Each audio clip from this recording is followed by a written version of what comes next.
Ik ben Tiemen, ik ben chef-kok en mijn passie ligt bij lokale ambachten. Ik neem jou mee door heel Friesland om de mooiste en de beste ambachten op te zoeken. Vandaag zijn we bij Grijdeloon in Britswerd, Zuivel. Welkom bij Chef Tiemen.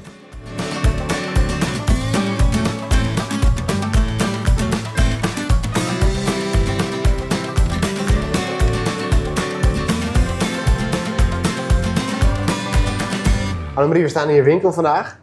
Yes. Vertel, wat doe je hier allemaal? Wij maken zuivel.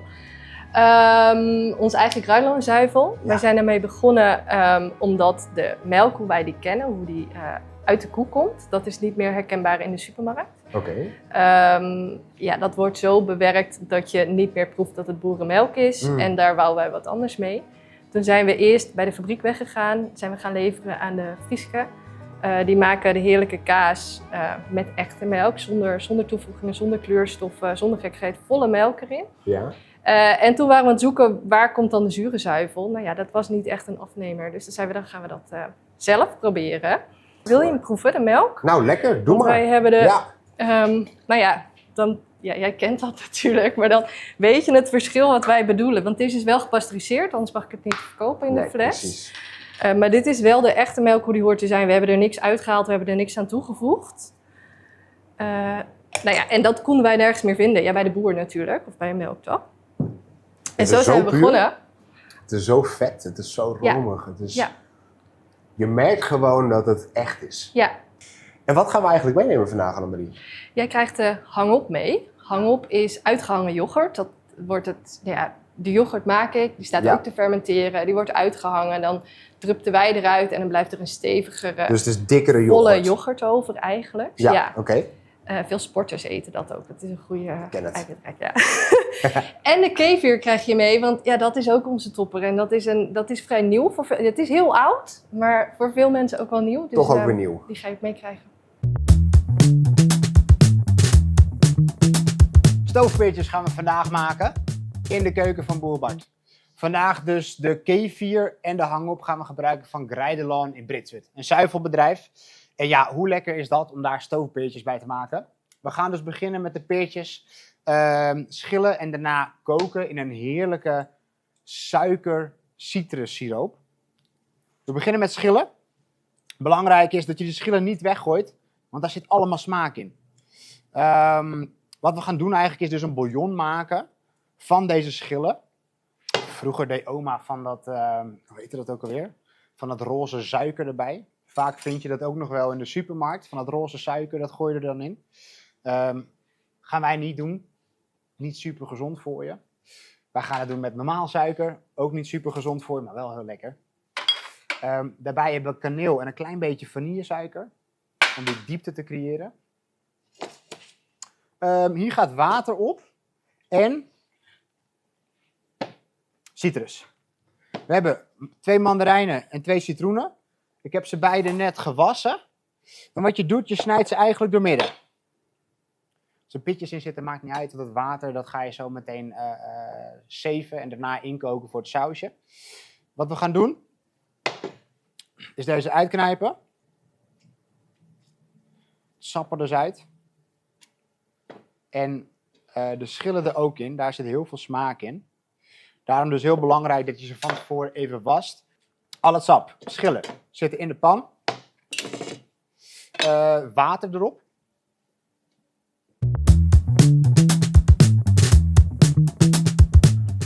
Hoe noem je dit? Zuivelruimte. Dit is de zuivelruimte. Want we hebben net de melk geproefd. Ja. En die heb jij laten fermenteren. Ja. Dat is een van de producten die we ervan maken, is kefir. Ja. Kefir is een probiotica. Mhm. Het staat een 25 uur te fermenteren. Dat betekent dat de melksuiker, dus de lactose, in de melk omgezet wordt in zuur. En dat is precies 25 uur. Om en nabij. Want dat mag langer? De pH moet onder de 4,4 zijn. Oké. Dus dan is hij zuur genoeg om in de fles te doen. Top. Ja. En dat heb je dus nu gedaan? Dat hebben we nu gedaan.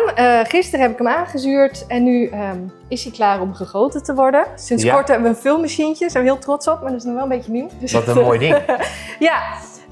Dus hij is gekoppeld aan dat apparaat hierachter, hè? Ja. En daar zit de kefir in. Kijk maar. Dat vetlaagje, dat zie je nog een beetje zitten. Dat is dat gele wat erop drijft. Ja. En wij maken het van de volle melk, dus de volle vet. We romen niks af, we halen er niks uit. Nou ja, en dat mengen we er eerst een beetje doorheen. Fantastisch. Dus dan hou je die volle smaak van die melk ook. Hè? Ja. Mooi. Volle product.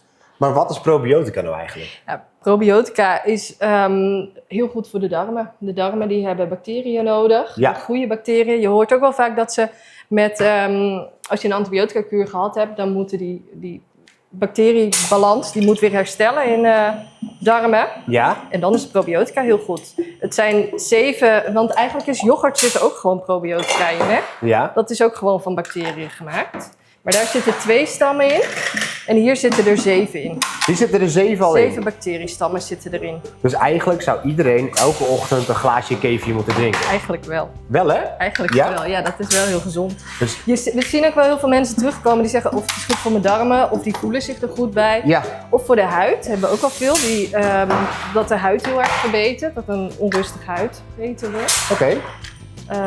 Of inderdaad die een kuur gehad hebben en die het dan komen halen. En die blijven vaak wel hangen. Dus eigenlijk is het ook een soort van natuurlijk medicijn, zeg je? Ja, dat durf ik niet te zeggen. Maar dat is het wel. Ja. Jawel hè? Ja, wat goed zeg. Ja, Dus... weet je wel.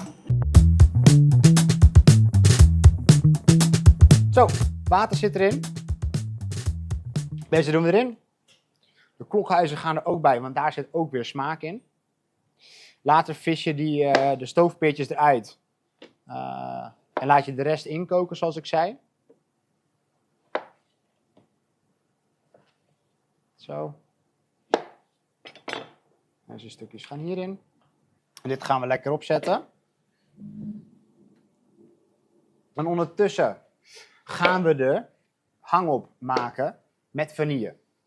Hangop is dus eigenlijk yoghurt wat uitgehongen is in doeken. Betekent dus eigenlijk dat het vocht uit de yoghurt drupt. En wat er overblijft is dikke yoghurt en dat noemen ze hangop. Ja, dat is heel simpel verteld, maar zo is het wel. Zo. De hangop. Nou, dit zie je al. Het is wat een dikkere substantie. Gaat hierin. Heel vol van smaak. Romig. Nu moet ik aan die meme denken van, hoe heet ze ook alweer? Romig. Wat ik erbij doe om het even net een extra touch te geven voor die winterse smaken ook, is vanille-extract. Klein beetje erbij, want het is behoorlijk sterk. Even mengen.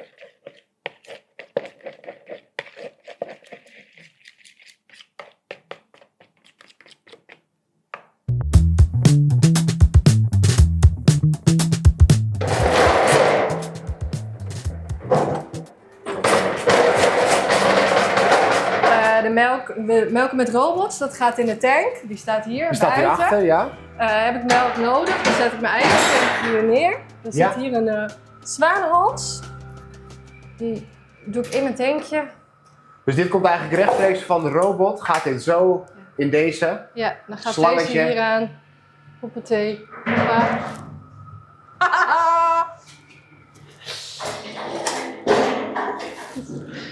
Ja. Die gaat hier aan. Hier zie ik dan welke koeien erin staan. Ja. Je kan gewoon een koe uitkiezen. Ja, op zich wel. Want je kiest een koe uit. Nou ja, nee, maar ja, want welke die er nu in staat, als ik hem in een robot duw, dan wordt hij gemolken. Oh, natuurlijk. Oh, wat grappig. Ja. En dus als jij zegt van Bertha 23 wil ik vandaag, dan gaat die erin? Ja, ik wil wat meer vet erin, dan gaat het zo in. Nee, dat doe ik niet hoor, maar dat zou wel kunnen. Ja. Oh, wat leuk. Ja. En dan hou ik bij hoeveel liters erin zitten. En als ik genoeg heb, dan rijk ik hem weer dik op en dan zit die tank vol en dan ga jij hem daar weer in doen. Ja. Wat leuk. Ja, cool hè? Wat specifiek dat je dat zo kan doen ook. Ik had helemaal niet het idee dat je dan echt per koe gewoon kan filteren. Want jij weet dus ook welke koe beter gegeten heeft of waar meer vet in zou kunnen zitten. Ja, die robot die houdt dat precies bij. Want het is natuurlijk, dat maakt uit of hij, hoe lang die na afkalven zit. Of het een nieuwmelkse koe is. Ja. Hij krijgt ook ander voer. Of zijn er. Per koe wordt het ingesteld hoeveel voer ze krijgen, hoeveel voer ze nodig hebben. Joh. En dan stappen ze de robot in, dat doen ze helemaal zelf. En je ziet hier ook welke koe het is. Dit is de 3177. Oh ja. En die gaat een 11,3 kilo melk geven. Oh ja, Maar hoe weet jij dus nu al dat deze koe 11, dat maakt hij gemiddelde over wat hij vorige keer gegeven heeft. Ja. Hoe lang ertussen zit. Ja. dus dat slaat hij allemaal op, gegevens staan in de computer? Ja. Wauw. Dus de boer checkt echt 2 keer per dag of de uiers klein genoeg zijn eigenlijk. Ja, nou, in de computer ziet hij welke koe nog niet geweest is. En daar kan ook iets mee aan de hand zijn. Hè? Ja. Dat hij ziek is, niet fit is, dat er iets mee aan de hand is. Dat is ook zo. Dus 2 keer per dag checken ze alle koeien wie is nog niet geweest. Heeft hij veel stappen? Is hij misschien deunsk? Is hij, Ja. Dus ja. jij ziet ook in de computer dan precies wie natuurlijk wel heeft gemolken Ja. en wie niet. En dan kan de boer de stal inlopen daarop en inspelen. checken Ja. hoe is het eigenlijk Wat met je. is er met je aan de hand? Hij checkt Ja. even, oh Ja. wat leuk, wat grappig. We gaan ondertussen even kijken hoe ver de perel is. Je voelt eigenlijk al dat die gaar is. Ja, mooi. Kijk, dat wil je eigenlijk hebben. Hij is aan de buitenkant zacht en aan de binnenkant nog een klein beetje hard. Hij is zoet. Je proeft die vanille. Een klein beetje kaneel ook. En die citrus van die citroen en die mandarijn komt ook zeker tevoorschijn. Hier blijf je maar gewoon vandoor eten.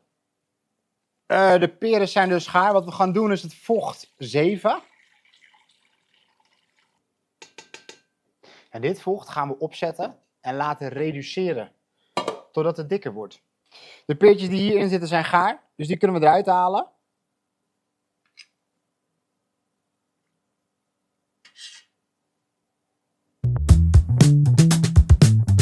Het is toch top om dat zo allemaal even te zien. Ja, Ja, heerlijk. ja. Oké. Wil je En in de dan, stal ook kijken? Ja. Wat doen die Ja. borstels eigenlijk? Poetsen, masseren. Dus dat is echt een masseer. Ja, voetborstel, masseerborstel. Ja, ja, ja, ja. Maar je Vinden zei ze net dat heerlijk. hoort bij het Beter Leven certificaat. Of... Ja, we hadden ze sowieso in de stal en bij het jongvee, maar Ja. nu moet overal in. Dus zelfs de afkalfbox hangen. Oh, borstels, ja. Massageborstels. Dus kunnen ze lekker zelf daar een Ja. beetje zo tegenaan rubben. Ja. Ja, hè, fantastisch. Ja, dit zijn de droge koeien, noemen we die. Wat is een droge koe? Een droge koe is met zwangerschapsverlof. Oké. Dus deze gaan binnen 6 weken een kalfje krijgen. Ja. Die staan dan op het pooltje voor huis. pooltje? Op het pooltje. Een paaltje. De fruitbomen en zo hebben we daar geplaatst en die kunnen gewoon gaan waar ze willen. Die deur is altijd open, die kunnen lekker buiten liggen, die kunnen binnen zijn. Die Oh ja. zijn met vakantie. Dus zwangerschapsverlof, er komt binnenkort een kleintje aan, lekker veel eten, een beetje masseren. Ja. Het lijkt net een beetje een spa voor een koe. Ja. Toch? Ja. Fantastisch. Ja, lekker hè? Dus een droge koe en een natte koe. Ja, zo ongeveer. Ja, die zijn de melk en die staat droog. Oké. Oh, dus echt zo een beetje de natte koe, die geeft echt geen melk. ik heb natte koe nooit gehoord, maar die staat droog, die geeft geen melk. Maar heb je hier wel een naam voor? Koeien? Koeien. Nee, ja, nee. Nee. Ja, dames zeggen ze meestal. Dames. Hè? Ja. We hebben nu het hele proces gezien, Annemarie. Yes. Nu is het moment, ik krijg jouw producten mee en dan ga ik mee koken. Ja, Wat krijg ik ik mee? ben benieuwd. Nou, natuurlijk ons hang-op. Ja, het is zo lekker en vol en een heel mooi product om mee te koken. Dus dit is de yoghurt hè, en die is uitgehangen en is nu dikker. Ja, Top, ja, ja. super. Daar lichten wij uit. Het is een heel stevige yoghurt. Ja? En een kefir. Wil je een naturel of wil je met een smaakje? Welke vind jij het allerlekkerst? Ik vind ze allemaal lekker. Maar zelf drinken wij altijd alles naturel wel. Dan wil ik ook naturel. Ja, Dat zou is ik doen. voor de Zou ik doen. echte kefirdrinker is dat Ja, natuurlijk ja, wel ja, fantastisch. Ja, Top, super. Ik ga dit meenemen naar de keuken en ik ga er wat leuk. lekkers van Ik maken. ben benieuwd. Dankjewel voor Leuk. vandaag. Dankjewel. Ik ben heel benieuwd. Onwijs leuk dat we hier mochten zijn. Zeker. En tot de volgende. De siroop is ondertussen ingekookt.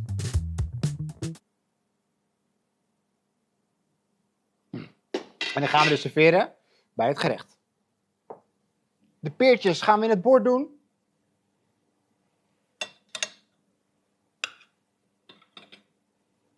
Zo. Daar hebben we die hele mooie hangop van het Grijdeloon. Deze doen we ernaast.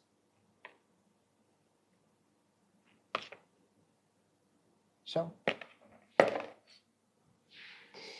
De afgekoelde siroop.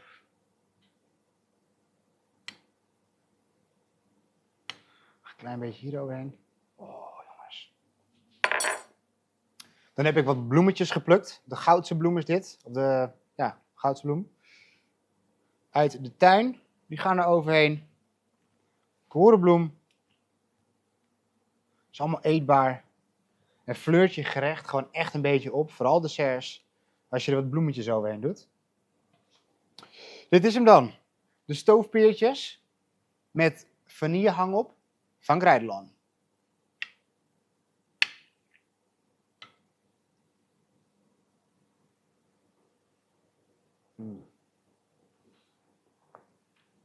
Die citrus smaak die komt echt door van die stoofpeertjes. De zachtheid, de frisheid en die vanille hang op komt door. Heerlijk om die siroop eroverheen te hebben. Al met al, ontbijt, een lunch of een dessert. Dit is hem voor de winter. Stoofpeertjes dus met hang op en vanille.